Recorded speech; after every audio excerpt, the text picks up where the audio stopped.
बोलकी पुस्तके आणि सप्तरंग 594 हे चॅनल तर तुम्ही ओळखताच आणि त्याच्यामध्ये आज आपण आणखी एक अशीच पर्वणी घेऊन आलेलो आहोत की आज आपल्याकडे गेस्ट आलेले आहेत अपर्णा पाटील मॅडम. नमस्ते मॅडम. ह्या मोठ्या लेखिका आहेत, प्रोफेसर आहेत आणि त्यांचं बरंच लिखाण आणि साहित्य आहे. तर आपण ते त्यांच्याकडूनच जाणून घेऊया. मॅडम, आपण आपलं आतापर्यंत शिक्षण काय झालं किंवा आपण काय करता आणि हे पुस्तकाकडे कसं वळलं आणि हे मराठीत पुस्तक इतकं सुंदर पुस्तक कसं आलं ते सगळं थोडी सगळी पार्श्वभूमी आपल्या सगळ्या वाचकांपर्यंत आपण पोहोचूया. नमस्ते, मी अपर्णा पाटील. मी एक प्रोफेसर आहे आणि लेखिका आहे. मी विवेकानंद कॉलेजमध्ये आणि KIT कॉलेजमध्ये शिकवते. विवेकानंद कॉलेजला मी MCOMला शिकवते आणि KITचे इंजिनिअरिंगला जे मॅनेजमेंटचे विषय असतात त्याला मी शिकवते तिकडे. आणि लिखाण हे माझ्या लाईफमध्ये ॲक्सिडेंटली घडलं. त्याला त्याच्या पाठीमागे एक पार्श्वभूमी आहे. माझी भाची आहे, माझी धाकट्या बहिणीची मुलगी. ती लहान असताना, आता ती मोठी आहे, 12वीला आहे, तर ती लहान असताना तिला गोष्टी ऐकायला खूप आवडायच्या आणि ती झोपताना मी तिला गोष्टी ऐकवायचे. तर मला ज्या आजीनी गोष्टी सांगितल्या होत्या त्या गोष्टी मी तिला सांगायचे. पण एक दिवस असा आला की माझ्या सगळ्या गोष्टी संपल्या आणि मग मी स्वतःच्या गोष्टी तयार करू लागले. आणि मग मी तिला सांगायचे. नंतर मला बहिणीने सजेस्ट केलं की तू तिला लिहून गोष्टी दे, म्हणजे तिच्याजवळ त्या कायमस्वरूपी राहतील. मग तिच्या वाढदिवसा दिवशी मी एक छोटंसं पुस्तक तयार केलं आणि तिला वाढदिवसाचं गिफ्ट दिलं. मग माझ्या वडिलांनी असं सुचवलं की आपण एक पुस्तक पब्लिश करून बघूया का. तर मी ते पुस्तक पब्लिश केलं आणि ते लोकांना आवडलं. म्हणून ते पहिलं पुस्तक माझं पब्लिश झालं, Diya's bag full of stories. लहान मुलांसाठी गोष्टी आहेत या. हे पहिलं पुस्तक माझं. आणि त्याच्या वाढदिवसाला लगेच मी त्याचा सेकंड पार्ट पब्लिश केला आणि ते होतं Diya's bag full of stories part 2. अशी माझी लिखाणाची सुरुवात झाली. कन्सिस्टन्सी पण त्याच्यामागे केवढी आहे. अशी माझी लिखाणाची सुरुवात झाली. पण नंतर PhD करताना मला आणखी सुचली कल्पना की आपण वुमन एंटरप्रेन्युअर्स बद्दल लिहूया. रिअल लाईफ स्टोरीज लोकांपर्यंत पोहोचल्या पाहिजेत असं मला वाटलं. मग मी 14 एंटरप्रेन्युअर्सच्या रिअल लाईफ स्टोरीज लिहिल्या आणि त्याचं पुस्तक आलं small is the new big. हे पुस्तक आलं. आणि त्यानंतर मग शॉर्ट स्टोरीज लिहिल्या. त्याच्यात ॲडिशन संपलेली आहे माझ्याकडे, त्याच्या कॉपीज अवेलेबल नाही आहे. त्याचं नाव होतं एंगेजिंग स्लाइस ऑफ लाईफ. त्या 7 शॉर्ट स्टोरीज होत्या. आणि त्यानंतर नॉवेल लिहायचं माझ्या मनात खूप वर्षापासून होतं, पण ऍक्च्युली ते मला घडत नव्हतं. म्हणजे कुठली स्टोरी मी चूज करू किंवा कुठल्या गोष्टीवरती मी लिहू हे मला म्हणजे जरा कन्फ्युज होते मी. पण नंतर माझ्या डोक्यात एक कल्पना फिक्स बसली आणि त्यापासून मी लिहायला सुरुवात केली. ते माझं पुस्तक पहिली नॉवेल आली ती म्हणजे कावेरी, जे मी इंग्लिशमध्ये लिहिलं. कावेरी ह्या कॅरेक्टरचं नाव आहे या पुस्तकातल्या. आणि हे कावेरी जे पुस्तक आहे ते inspired bye my life but not completely my on life असं आहे ते. मग त्या गोष्टी पब्लिश कोणी केलं? ते पब्लिश भाग्यश्री प्रकाश, कोल्हापूरचेच आहेत ते. त्यांनी पब्लिश केलं ते. आणि ते लोकांना खूप आवडलं आणि लोकांनी सांगितलं मला की तुम्ही हे मराठीमध्ये पण करा ट्रान्सलेट.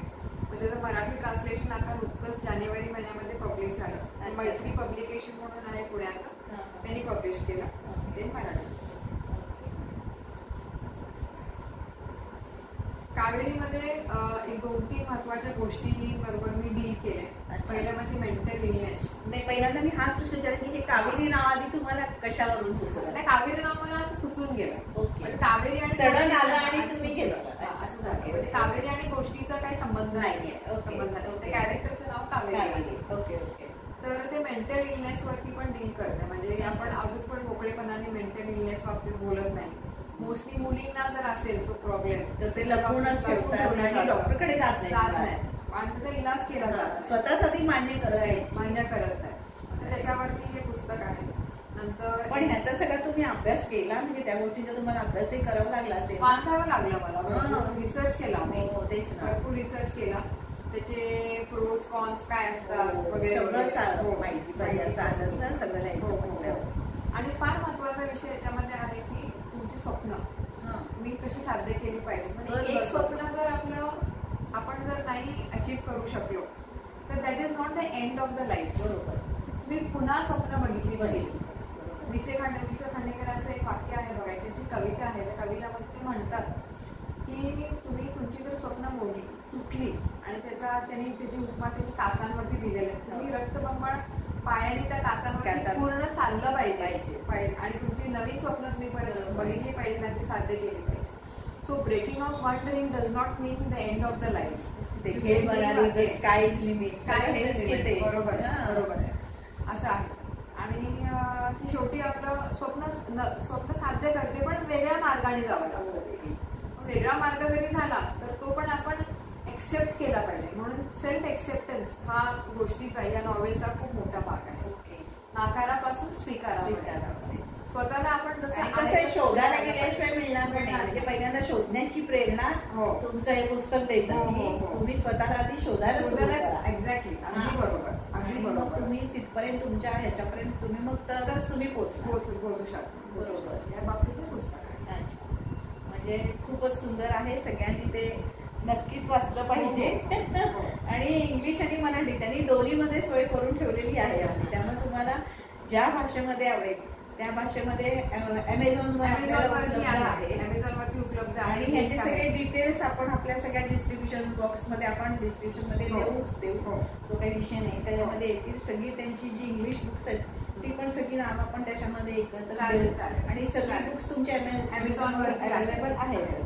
आणि मग कावेरीचं प्रकाशन तुमचं कधी झालं, तुम्ही मराठीकडे इंग्लिशचं मराठीत का केलं, कसं वळला ते जरा सांगा. 2023 ला झाला माझा. सप्टेंबर 2023 ला इंग्लिशचं प्रकाशन झालं. अच्छा. आपलं उषा थोरात मॅडम म्हणजे RBIचे एक्स गव्हर्नर त्यांच्या हस्ते झालं आणि माया पंडित त्यांच्या हस्ते झालं. आणि माझे जे डॉक्टर आहेत सांगलीचे मिरजचे डॉक्टर मिलिंद पटवर्धन त्यांच्या हस्ते ते झालं. ओके. आता माझं कसं कोल्हापूरमध्ये शाहू स्मारकला झालं. ओके. माझं पण रुरल बॅकग्राऊंड आहे. म्हणजे माझं नेटिव्ह विलेज पडंगे असं आहे. आणि माझ्या वडिलांचं अजून कळे तिथे पण आमचं येणं जाणं भरपूर आहे. घर वगैरे आहे. दोन्हीकडे आमची घर आहे. माझा जो संबंध येतो ना तो मराठी स्पीकिंग लोकांशी जास्ती असते. आणि आता माझं लायब्ररीचे जे काम चालू आहे गावातल्या महिलांसाठी ते पण मराठी हीच मेन भाषा आहे. मग ती लोक माझी मेन ऑडियन्स होती. आणि ते म्हणाले हे ताई तुम्ही इंग्लिशमध्ये लिहिले आम्हाला कसं कळणार, तुम्ही आमच्यासाठी मराठीमध्ये ट्रान्सलेट करा.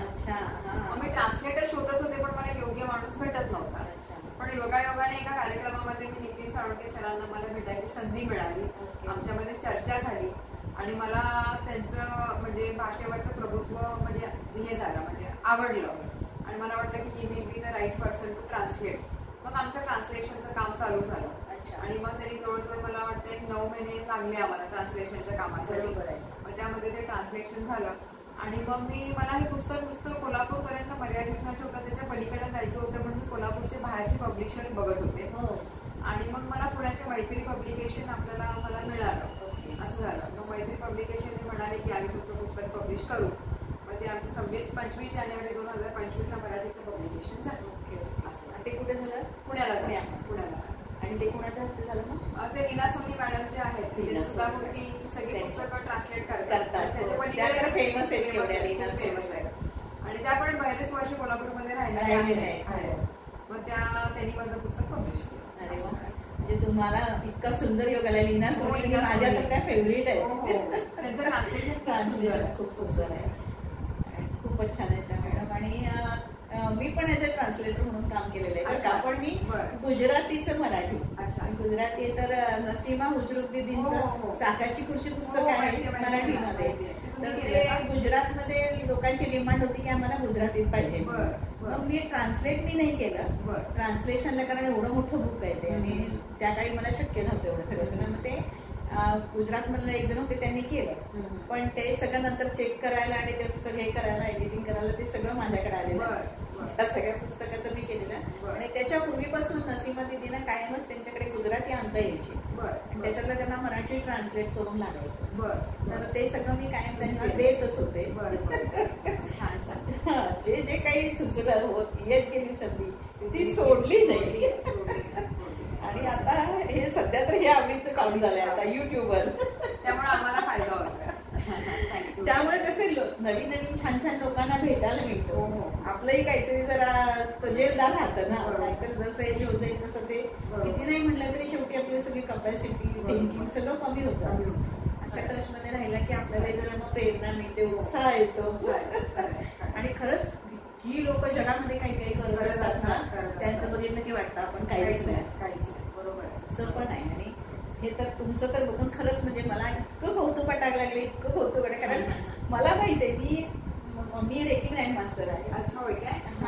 आणि मी रेकीवर एक बुक लिहिलेलं आहे मराठीमध्ये, मेहता पब्लिशिंग त्यांनी केलेलं. पण ते लिहिण्याच्या आधीची स्टोरी मी फक्त 2 आर्टिकल लिहिली होती पेपरमध्ये साधारण 30 वर्षापूर्वी की रेकी काय असतं. आणि ते बघून मला मेहता सर म्हटले की भाभी कोणी लिहिलंय? म्हटलं मीच लिहिलंय. तुमचं मराठी एवढं छान आहे का? हो असावं म्हटलं. मग ते माझ्या मागे लागले की तुम्ही पुस्तकं लिहा. मी हात जोडले, म्हटलं पुस्तक लिहिणं इम्पॉसिबल बाबा. हे लिहिलं ते पण म्हटलं 4 वेळा मी रिराईट केल्यावर मला ते जमलं म्हटलं.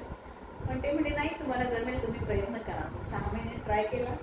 मग परत ते सगळं रिराईट करा, जोडा, खूप वर्ष लागलं. पण झालं नंतर खूप झालं. पण मला प्रचंड मेहनत करायला लागली. म्हणजे लिखाण आणि ते कसं सायंटिफिक सगळं होतं ना, त्यामुळे त्याला थोडा त्रास झाला. पण झाला. त्याच्यानंतर परत म्हणजे छोटे मोठे लेख लिहिते, पण असं साहित्य काही लिहायचं जमलेलं नाही. ते तो पिंड असावा लागतो.